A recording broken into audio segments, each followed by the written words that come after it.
Ish-kryeministri Sali Berisha kërkoi lirimin e 4 të rinjve shqiptar që janë arrestuar në Beograd, duke paralajmëruar se opozita do të ndërmarrë protesta të fuqishme për ambasadën serbe në Tiranë në rast se kërkesa e tij nuk plotësohet. Kjo është unike në botë, kjo është turp. Ndaj kërkoj edhe një herë lirimin urgjent, përndryshe opozita do të ndërmarrë hapat e veta të protestave të fuqishme para përfaqësisë së Beogradit në Tiranë. Ata duhet lirohen menjëherë. Kryedemokrati komentoi dhe deklaratën e Komisioneres për Zgjerim në Bashkimin Evropian Marta Kos, e cila u shpreh se shoqëria shqiptare tregon nivel pranimi ndaj korrupsionit. Berisha i quajti këtë deklaratë raciste dhe korruptive.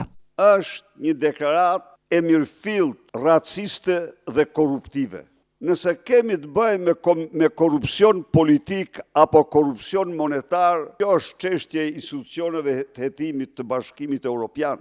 Por të akuzosh një shoqëri se pranon korrupsionin në një kohë kur mbështet hajdutin me gjithë peshën që ka komisioni, pak me thënë, po ngjet si ortak i tij. Ai nuk la pa komentuar dhe replikat me Elisa Spiropalit dhe Tauland Badhës lidhur me votimin për heqjen e imunitetit të Belinda Ballukut, duke përdorur kritikat e ashpra për sidhjen e tyre politike. Eliza kërkon qiqra në hell. Eliza kërkon në shpellën e mafjes debat të hapur.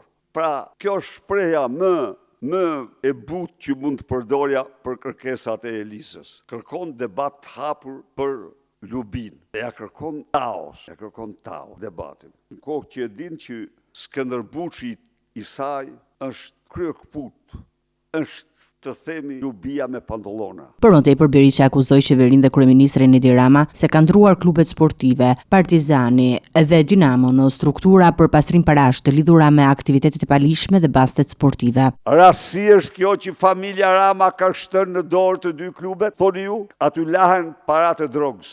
Në të dyja. Aty janë kthjetrat e mafjes mbi bastet sportive dhe bastet tjera. Denoj këtë vërtetari kriminale të familjes Rama dhe tentakulave të saj.